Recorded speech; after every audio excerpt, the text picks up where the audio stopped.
Okay, today is June 30th, 2025, and this is the first video I'm making of the 2025, my hummingbird garden for 2025. And it's about 10:30 in the morning or so, and I've been behind working on all kinds of stuff and thought I'd finally get going and make you guys a quick video. So here we go. So anyways, lots happening in the hummingbird garden. This year, my theme seems to be water fountains. I've been repurposing or making sure some used water fountains are working. This is one from actually last year, um, and it's set up with solar. She's set up with a solar pump, and right there's the panel when I move it around to get more sun. But the pumps that have these little bit larger panels, they tend to store some energy, so they can actually work a little bit when it's not sunny. So anyways, and she had her head broke off, so I put a scarf around her so nobody could tell that, and I put a red hat to attract hummingbirds. So anyways, we've got a little bird bath. I should add a little more water here. One of William's little stores glass flowers. This is my favorite and the hummer's favorite water fountain.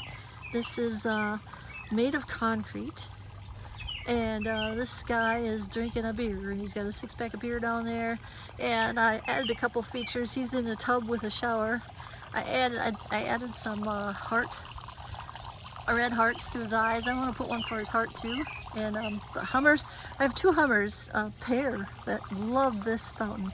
Like every morning, if it's not been raining, they'll come in here and take a little shower. They'll go right under the streams, and they just have a great old time. So this is their favorite fountain, and I was able to get help from my neighbor Nathan, and he helped to move it up and make it level so that it's easier to see. And I think it just works out for the hummers. It works out for me and other people. So I just put the fairy, this is one of those fairy things on his hat. And again, around this fountain I put a lot of red flowers. Like this is Peruvian lily. This is they call it hummingbird lunch or firecracker plant. That's a bat plant or some sort of Kufia species. Another one called hummingbird lunch or firecracker plant. Here's some red sage, tropical red sage, zinnia, more bat plant, petunias. They love petunias. Here's Gara. They love Gara. And one thing I've done this year, if you'll notice around my garden, I don't have hardly any yellow flowers or any yellow period. It's because yellow attracts wasps, and I had a big wasp problem last year. And the wasps, you know, sometimes they'll go to the feeders and stuff, and then the hummingbirds have trouble. So to avoid getting too many wasps, not only they don't like yellow, but they don't like peppermint. And so I have planted peppermint in pots, and here's a pot of it. Just repurposed a pot there, and this one is one of the better. It has more of a strong smell, but for some reason wasps don't like the smell of peppermint. So I have pots of peppermint scattered throughout the hummingbird garden. It might affect bees a little bit too, but I've got other flowers that they can go to. But throughout this hummingbird garden there are peppermint, pots of peppermint, and you know, I'm not seeing many wasps. You know, I just see maybe a couple, one or two, and then they seem to go away. So I got peppermint all over. Here's one of William's little bird baths, glass bird bath vest, and the birds drink water out of there. Here's a fountain I had last year. Here's more peppermint right there. My other theme, I had to make sure, because I had screech owl nest in my yard this past year. This is the screech owl family. It represents the screech owl. So the first owl is the male vomitous parent, and then we have Iris, the female parent, then we have the first owl, then the next owl, and then the next two, the 3 and 4, those are probably tiny 1 and tiny 2, and then the last one is bashful. And 3 out of 5 of the fledglings survived. I don't know if they're all still alive, but they did fledge, and they've been alive for, I think they're alive. But you know, we've had storms and who knows. So anyway, that kind of represents them. Another change I made from last year is I have all these raised beds. I built these 2 raised beds back here. There's one back there. There's one right here which has a lot of salvia. I've got red Roman salvia. I've got hot lip salvia. Hot lip salvia. Sometimes it's the flowers here. Oh, I gotta make sure it's clear. Sometimes I gotta get my pointer. Where's my pointer? I'll have to go get my pointer. Let's see here. I got my little wagon of crap. Here we go. Got my pointer. This is a better one to actually show you. See down there, you can see hot lip salvia. Sometimes they're red and white flowers, and that's always one of their favorites. And I've got some hot lip salvia right here where it's more red, and then I got more. Oh, here. This one shows you. See how it's white and red. Let's see if I can blow that up. Yeah, that's hot lip salvia. That's probably by far one of their favorite flowers. But they love tubular flowers. They love salvia. And so this is my whole salvia bed. I got black and blue salvia. Here's more of that salvia. There's some tropical pink. I think it's coral sage. I got some white salvia. I've got red salvia. I got lots of salvia. There's lots of beard tongue. That's this. But tubular is the key. You know, red helps, but tubular also is the key. And one of the problems I had this past year was I lost a lot of perennials, a lot of them. This was all going to be like my cardinal flower and penstemon and all that. And I lost some cardinal flowers. I lost some penstemon. I lost a whole bunch of, this was going to be coral bells. And that's this stuff. And I lost a whole bunch of that. Oh my God, I must have had 8 plants of that. And I like it because it's short, so you can put it in front. I must have lost about 8 plants of that. This plant and this plant are new. This one's 1, 2, and it's got a nice red flower. Just crazy. I lost a lot of perennials. So, you know, I just planted stuff wherever. You know, a lot of the method to how I plant stuff is just plant it and put it in a pot and set it somewhere and see how it looks. And I'm always looking for, if you take a picture, what's the background going to be like? I'm always trying to think about taking pictures of hummers while they're feeding. So that's part of my method. Here's another used waterfall that I got this year. It's a waterfall fountain. And oh my God, I thought I'd make it cool, add a gargoyle. Well, I broke the first gargoyle. Then I got this hippo gargoyle. As you can see, I broke this one too. It's got a hole in its leg, it's got a hole in its butt. All it did is fall on the ground, not even like hard ground, and it fell apart. So I might get a different one. It's hard to keep him stable, and I want something up there, but I don't know. So I ordered 2 more things. We'll see what's gonna happen there. But anyway, that one is on, so the hippo is on solar, the rest of it's on electric. So here's, this water fountain is actually on D-cell batteries.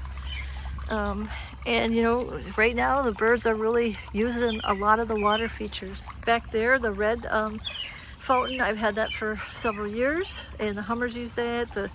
A lot of the orioles and even the robins will use that. The chickadees use that one. You know, the birds need water. And then I have this large stand of flowers that I pushed forward last year. I had it farther back, and then I moved it forward. And it's got some of the favorite flowers of hummingbirds. You know, a lot of them are tubular. And so far we've had a lot of storms. I feel like I'm always preparing for a storm, and so far only the 2 biggest pots with the it's got a cardinal flower in it. You know, they toppled over, but they didn't fall down. So all the way. So far I pretty much have made it pretty secure for the wind and all that kind of those features. So anyways, but you know, I'm excited for more flowers to start flowering. And again, you always want to have like something flowering at all times. Oh, the dolphin fountain. There's a dolphin fountain. That one too, I bought it used, repurposed it. It was leaking. I had to fix the leak, just like this one was leaking. I had to fix the leak. I found there's some non-toxic pond epoxy that worked pretty good on the water fountain. This one I used caulk, and it seemed to help. I mean, it's not, it might leak a little, but not bad. One of the problems is the wind. The wind will blow the water around, and then you got to fill it up again. So that's why I actually moved this fountain. It was in a different spot, but the wind was too hard on it. So I'm always moving stuff around.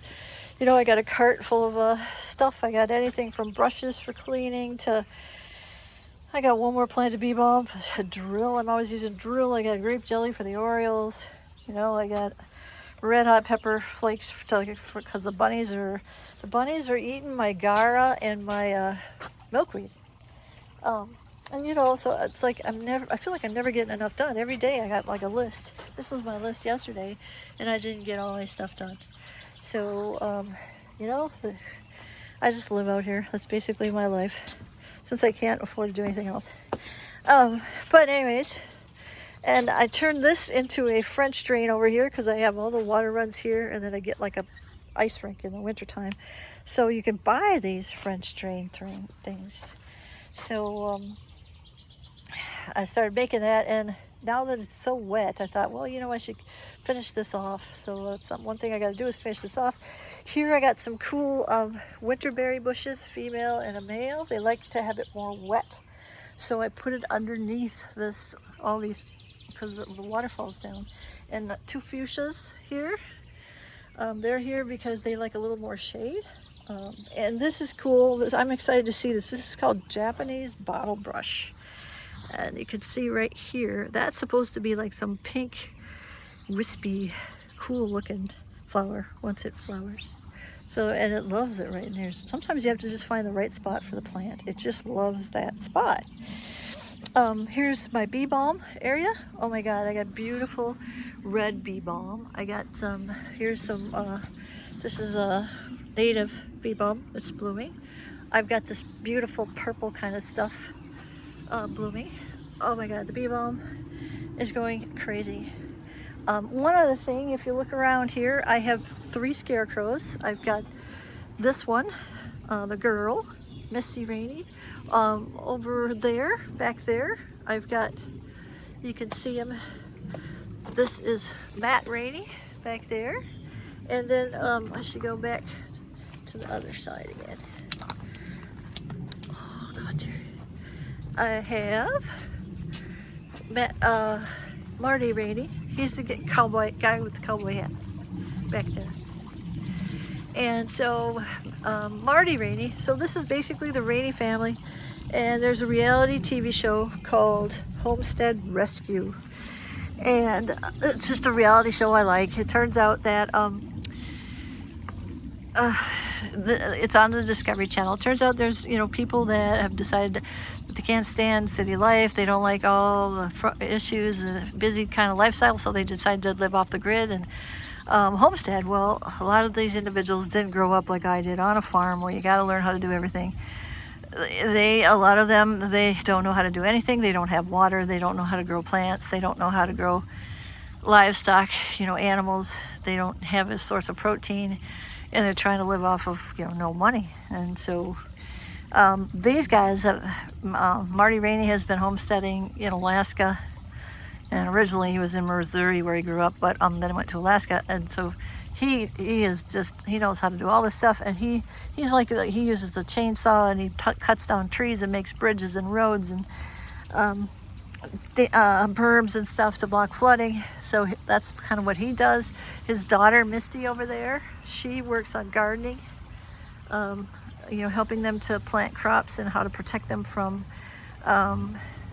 animals that might eat their crops. And then back there, again, you can't see him too good, but that's Matt Rainey, and he helps with predators. So some people, you know, they get like pigs and all their pigs get eaten by something.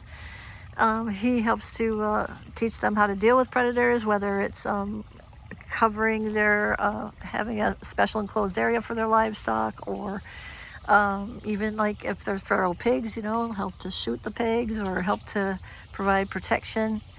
There was one episode where they had some dogs that every night they would put them near their livestock area, and that would help to protect But you know, he teaches them how to do all kinds of stuff, trapping, you name it. So anyway, that's what the scarecrows are based on, and I have them scattered throughout this garden. There's always kind of a method to my madness, so anyways, it's one of those things. And so let's see what else. And so as you can see, this is where I'm at so far. This area was kind of the frog toad area, but I changed it out, and so now that's more over there by the girl. This, I love this. This is zebra mallow, and even though it's not tubular, the hummingbirds love it. It's kind of a hollyhock. And so back here is more the butterfly area, and but some of the plants I have here, you know, I will move them around the garden once they're mature, and the hummingbirds will go to them. This is actually ornamental peppers in the middle there, and the hummingbirds are attracted to them, and I think some of those peppers are going to turn red, so they're not fully mature yet. I've got some salvia recovering. I've got here some Mexican sunflowers starting to grow. A lot of the birds and the hummingbirds love those, and I grew more taller Mexican sunflowers. It hasn't even been a week that I planted these, and now I have to start thinning them out. And I have more raised beds back here. These are only 2 raised beds were back here. I made 2 new ones. All my tomatoes a bunch of tomatoes are back here. I put catnip in the cat pots. And now I'm finishing making this path with a rubber kind of paver, just because I had rocks here, but you know, I got really bad plantar fasciitis and it was just killing me, man. So I'm changing it to these. Here's my red hot pokers. I lost all of them in the winter, so I redid this. This is my row of, should do that. This is my row of red hot pokers. This is gonna be some more flowers. This is just a new bed I just finished. More flowers, got a rain gauge. Here's my lupine area and milkweed. And you know, I had to put a fence around this because the bunnies were just eating the milkweed and all of that, so that's what I had to do. Here's my new raised bed, which is gonna be vegetables, and I got a couple things started. I gotta plant some peas and some beets and some lettuce, and I think this bed will be good. And then there's the grape arbor. This is dogwood. I got a bunch of bushes that I planted in the fall, and one thing I learned is when you plant bushes in the fall, and this attracts hummers. It's summer wine 9 bark. I think the flowers attract hummers, but you got to put a fence around them because otherwise in the wintertime the rabbits just chew them down. So rabbits, there are bunnies galore this year, lots of bunnies. And here's some honeysuckle, and this one is doing okay, but this one I gotta thin it out, probably get rid of a lot of it because it's got powdery mildew, and that's from it being too wet and not enough aeration. So I got to deal with that disease because it's starting to spread over here.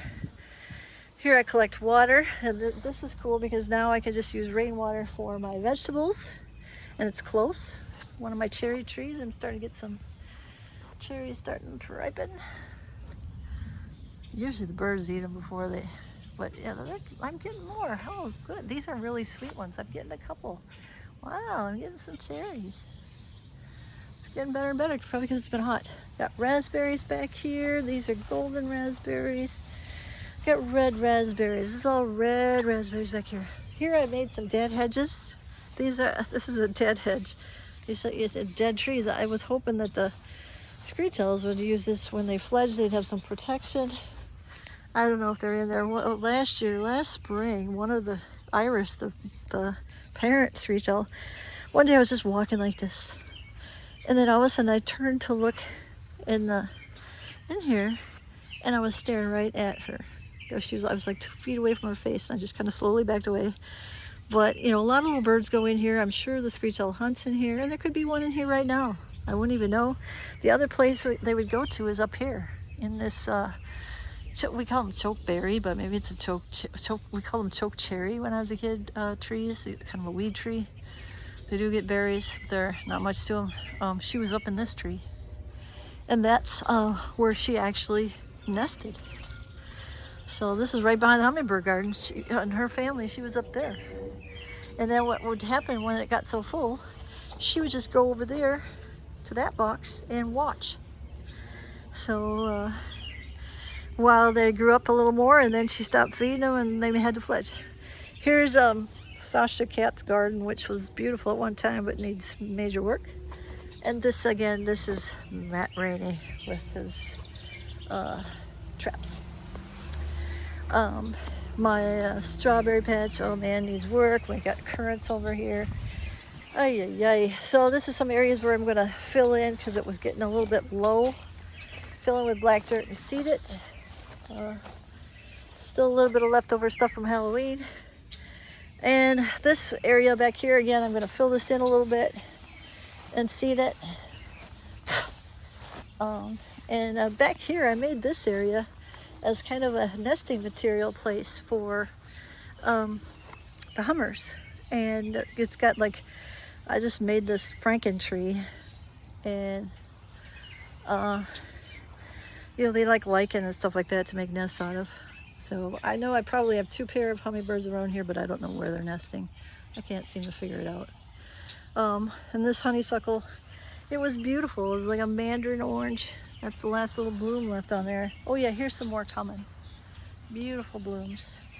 And I'm just trying to fix this all up. Here's some more pussy willow. They use the pussy willow seeds to make nests. So, you know, this back area, 2 years ago, I had 40 cubic yards of dirt put in here, and it stopped the flooding, thank God. I've got water back here that I change every day for the, I think, screech owls bathe. This is a big one. I love this bird bath. Fran, my neighbor, she had one, and she told me about it. Man, it is the coolest water fountain, water bird bath. And here's this is elderberry. Here's another one of my dead hedges I made thinking it was going to help the screech owls, but God knows if it is. The male screech owl used to sit up in this pine tree and watch from here, watch the nesting process. But you know, there's not much in here. I don't think he hides in here now because there's too many other birds up in here. And what I did this year too is I added all this lattice, and I'm going to have vines growing all along here, all kinds of honeysuckle, trumpet vine. So I need to weed this, and then I'm going to add more dirt along here and get it all looking nice. And here's like the back area, my little piggy mess. Not too bad, it was a lot worse. Here's a birch tree, tulip tree. So a lot of the trees I plant, you know, either I love them, like this ginkgo tree, or I want it for the hummingbirds, and I also love the tree. That's a tulip tree. You know, that's why I do stuff. So anyways, I'll make this one pretty short because it's getting hot out. Again, here's my water.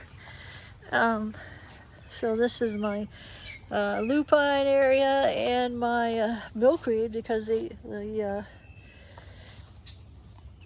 rabbits are eating all my milkweed. And I learned one thing also, lupine is very susceptible to aphids. And so my big thing now is I'm planting a lot of allium. Sometimes it's called onion flower, I think. And that attracts ladybugs, which will eat aphids. So I'm whenever I find seeds now, in fact, I have some, I think over here, allium seeds right there. So I'm just throwing these down. These are done flowering. I'm just throwing these seeds down, and hopefully next year there'll be some allium that show up, because last year I had a bad aphid infestation, ruined all my lupine. And then here's my big pile of dirt, what's left of it. Hoping to get it out of here by July 4th, but I don't know if I'm gonna make it. I have to keep covering it because of all the storms. But some dirt I'm gonna move to the backyard. Here's my little plant infirmary. Some of these plants I had to, like, for example, lobelia, this gets kind of leggy. So I trimmed it all down and fertilized it. Now it should be coming back. Here's another peppermint. I need some water. Wow, how can it be dry already? We just had rain. And I'm growing some more peppermint. Man, this stuff grows like crazy, but you know, I'm gonna keep spreading it all over because it keeps away all those icky wasps that I don't like. But anyway, so this kind of back here is more the butterfly area, but hummingbirds will be back here. And then that's veggies way back there. Oh, one other thing I forgot to mention, vines. You know, I grow a lot of vines, and you can see I'm working on this. Got some dill. This dill is for the swallowtail, dill and parsley. Oh, and here I planted gladiolas. Right here you can see gladiolas. When I was growing up, you know, my mom and I would plant dahlias, or we plant gladiolas, dahlias, canna lilies, and those are tubers that you got to dig up every year and put them in the basement and then plant them again in the spring. Well, I helped her all the time, and so this is kind of a tribute to her. I found these red gladiolas, so it'll be interesting to see when these all flower. And we have a line of beautiful red gladiolas and tribute for my mother. You know, what's weird is when I planted them, I thought, oh, these are all like, you know, it was on sale, you know, so I just bought these bulbs. I thought, oh, they're probably not even going to do well. And they're all coming up, which is pretty amazing. And here's vines, clematis. I thought this clematis was dead, honest to God. So then, look at how beautiful it is. And I had this about 3 years ago. And then I thought, well, okay, the next year, so I decided to get another one. And I planted it right next to it. And now that one, so they both came up this year. Last year, I don't think this one came up. But this one started growing. And now look, they're both growing. They're both beautiful. I got to quit turning my thing that way. They're both growing. They're beautiful. And here's my original clematis, a blue one. And that one's growing like crazy. It's already flowered a lot. And then I have, you know, and the hummingbirds will go to them, but they're not tubular. But here, this is the cardinal vine. This is an annual, and you can plant it from seed. That's what I usually do, but this year I just got a plant. But this is cardinal vine. That's flowering already. Hummingbirds love that. This is some sort of sweet pea thing. It's not flowering yet, and it's not doing all that well. And this is Mr. Rainey here. Here's a bunch of flowers. This is a new hummingbird garden. I might as well do this while I'm here. We've been having all these storms, so God, I have to keep taking stuff down. So I just put up this whirligig. He lost a wing already, and I only found part of a wing, so I'm still looking for the other part. So this is kind of the back look through here. And here's a feeder. That's a pussy willow tree. I've got more honeysuckle back here. You know, honeysuckle is tubular, so that's a big one. Here I got giant hostas. This is my trumpet vine. Oosh, I hate walking here. This is where I always sprain my ankle. This is trumpet vine, and it started to flower last year for the first time. I got hibiscuses here. Another feeder. This is what I want to try to finish today, but I don't know. I think I'm already fading. So anyway, this is what it's all about. It's starting to look pretty good. I just can't wait to get to the point where I'm just watering. But I'm getting there, because, you know, I'm just too much of a perfectionist. And I still have some more decor to put out. So anyways, this was a quick preview of my hummingbird garden.